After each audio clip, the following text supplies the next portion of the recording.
Good morning.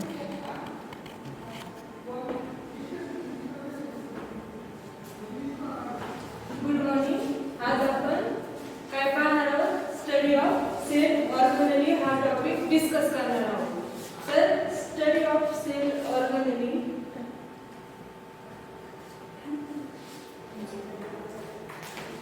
त्याच्यामध्ये काय पाहणार? इंट्रोडक्शन. आता सेल ऑर्गेनेली म्हणजे काय? दोन सेल पाहिले आपण, प्रोकॅरियोटिक अँड यूकॅरियोटिक सेल. तर सायटोप्लाझम प्रोकॅरियोटिक आणि यूकॅरियोटिक दोन्ही सेल मध्ये प्रेझेंट असतो. पण प्रोकॅरियोटिक सेल मध्ये सेल ऑर्गेनेली अब्सेंट असते. ओन्ली यूकॅरियोटिक सेल मध्ये सेल ऑर्गेनेली प्रेझेंट असते. आता सेल ऑर्गेनेली म्हणजे काय? जे व्हेरियस ऑर्गेनेली सायटोप्लाझम मध्ये प्रेझेंट असतात ते कोणत्या सेल मध्ये असतात? ओन्ली यूकॅरियोटिक सेल मध्ये.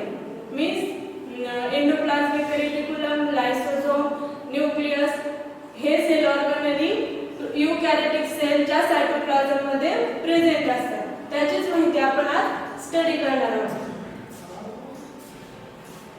आता या चॅप्टर मध्ये आपल्याला स्ट्रक्चर आणि फंक्शन, जे सेल ऑर्गेनेली पाहणार आहोत त्याचे स्ट्रक्चर आणि फंक्शन पाहिजे. तर कोणते कोणते स्ट्रक्चर स्टडी करायचे? Nucleus, ribosome, endoplasmic system, endomembrane system मध्ये endoplasmic reticulum, Golgi body, lysosome, vacuole, chloroplast, plastid हे स्टडी करायचे. फर्स्ट जो ऑर्गेनेली तो कोणता? Nucleus. Nucleus is the brain of cell. का ब्रेन ऑफ दी सेल? तर त्याचं जे फंक्शन आहे ते काय? ऑल ऍक्टिव्हिटी कंट्रोल करण्याचं काम कोण करतं? न्यूक्लियस. आता न्यूक्लियसचं जे स्ट्रक्चर आहे त्याच्यामध्ये काय? एक double membrane organelle double membrane present असतं. त्याला काय म्हणायचं? Nuclear envelope. हे दिसतंय, हे न्यूक्लियर एन्व्हलप काय आहे? Double membrane structure. हे न्यूक्लियर एन्व्हलप काय करतं? प्रोटेक्शनचं काम करतं. म्हणजे सायटोप्लाझम आणि जे न्यूक्लियस आहे त्याला सेपरेट करण्याचं काम कोण करतं? Nuclear envelope. आणि याच्यामध्ये आणखी काय? क्रोमॅटिन आणि न्यूक्लियोलस हे प्रेझेंट असतं. क्रोमॅटिन म्हणजे काय? एक थ्रेड लाईक स्ट्रक्चर असतं आणि न्यूक्लियोलस म्हणजे काय? एक सॉलिड सबस्टन्स प्रेझेंट असतो न्यूक्लियस मध्ये. आता हे झालं स्ट्रक्चर. स्ट्रक्चर मध्ये काय पाहिलं आपण? न्यूक्लियर एन्व्हलप प्रेझेंट असतं. हे काय आहे? एक डबल मेम्ब्रेन स्ट्रक्चर आहे आणि ते सायटोप्लाझम आणि न्यूक्लियसला सेपरेट करण्याचं काम कोण करतं? Nuclear envelope.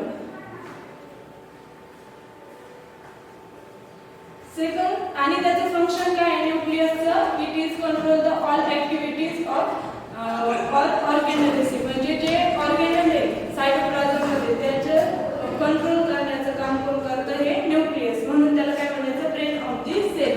आता सेकंड जो पार्ट आहे तो काय? राइबोसोम. राइबोसोम हे काय आहे? एक सॉलिड स्ट्रक्चर आहे आणि राइबोसोम काय करतं? Responsible for protein synthesis. जे प्रोटीन आहे ते सिंथेसिस करण्यासाठी हे याचं फंक्शन आहे राइबोसोमचं.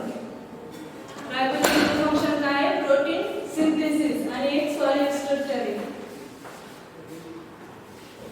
The endoplasmic reticulum. Endoplasmic reticulum is also the part of cell organelle. It is attached to nucleus. Nucleus ला लगेच लागूनच हे एंडोप्लाझमिक रेटिक्युलम स्ट्रक्चर असतं. म्हणजे न्यूक्लियसचं जे nucleus attach to endoplasmic reticulum. Endoplasmic reticulum मध्ये दोन टाइपचे एंडोप्लाझमिक रेटिक्युलम आहे. स्मूथ एंडोप्लाझमिक रेटिक्युलम आणि रफ एंडोप्लाझमिक रेटिक्युलम. आता स्मूथ एंडोप्लाझमिक रेटिक्युलम मीन्स काय? Lack the surface of ribosome. म्हणजे ह्याच्यावर राइबोसोम अब्सेंट असते. ह्याला आणखी अग्रॅन्युलर स्ट्रक्चर पण म्हणते. तर ह्याचं दुसरं नाव काय? अग्रॅन्युलर स्ट्रक्चर. मीन्स याच्यावर काय? राइबोसोमचं कव्हरिंग अब्सेंट असतं. राइबोसोम काय करतं? Protein synthesis. आता याच्यावर राइबोसोमच प्रेझेंट नाहीये त्याच्यामुळे हे काय? लिपिड आणि जे हार्मोन्स आहेत हे सिक्रेशन करण्याचं काम कोण करतं? Smooth endoplasmic reticulum. सेकंड जो टाइप आहे तो कोणता आहे? Rough endoplasmic reticulum. आता rough endoplasmic reticulum means what? याच्यावर काय प्रेझेंट आहे? रायबोसोम. म्हणजे रायबोसोम ज्या मेम्ब्रेनवर प्रेझेंट आहे ते कोणतं झालं? Rough endoplasmic reticulum. आणि याचं फंक्शन आहे secretory protein producing two type of membrane protein आणि secretory protein. म्हणजे याच्यावर रायबोसोम प्रेझेंट असल्यामुळे काय हे प्रोटीन सिंथेसिसचं काम करतं. आणि याच्यामध्ये दोन टाईपचे प्रोटीन सिंथेसिस केले जाते, एक मेम्ब्रेन प्रोटीन आणि secretory protein. हे फंक्शन आहे endoplasmic रेटिक्युलमचं.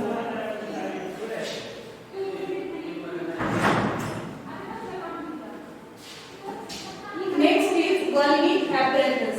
The Golgi apparatus work in partnership with the endoplasmic reticulum. म्हणजे एंडोप्लाझ्मिक रेटिक्युलम आणि जे एंडोप्लाझ्मिक रेटिक्युलम हे काय पार्टनरशिप मध्ये वर्क करतात. म्हणजे जे प्रोटीन सिंथेसिस झालेले तर एक गोल्गी apparatus मध्ये जाऊन त्याचं काय होतं? मॉडिफिकेशन होतं आणि नंतर ते वेगवेगळ्या सेल ऑर्गॅनिझम मध्ये पोहोचलं जातं. म्हणजे इथं एंडोप्लाझ्मिक रेटिक्युलममध्ये काय होतं? ओन्ली सिंथेसिस होतं आणि त्याचं जे मॉडिफिकेशन आहे किंवा त्याच्यामध्ये जे चेंजेस आहेत ते कुठे होतं? गोल्गी apparatus मध्ये. म्हणजे त्याच्यामुळे काय गोल्गी apparatus आणि एंडोप्लाझ्मिक रेटिक्युलम हे काय पार्टनरशिप मध्ये वर्क करते. Next is lysosome. Lysosome is the membrane enclosed sac that contain digestive enzyme to break down micromolecules. म्हणजे लायसोझोम हे काय एक सॅक लाइक स्ट्रक्चर आहे आणि हे काय करतं? डायजेस्टिव्ह म्हणजे जे हार्मफुल मटेरियल आहे ते डायजेस्ट करण्याचं काम कोण करतं? लायसोझोम. म्हणून ह्याला काय म्हणतात? Suicidal bag. ह्यालाच आणखी एक नाव काय आहे? Lysosome is also called as suicidal bag or cell. After that, vacuoles. Vacuoles are the membranous sac. हे vacuoles काय आहे? एक membranous sac आहे. Contractile vacuoles of protists get rid of excess water. म्हणजे जे central vacuoles of plants store nutrient, absorb water, contain some pigments or some pigments. vacuoles हे काय आहे? एक प्लांटचा पार्ट आहे आणि त्याच्यामध्ये काय केलं जातं? न्यूट्रिएंट्स, वॉटर हे स्टोअर करून ठेवलं जातं vacuoles मध्ये.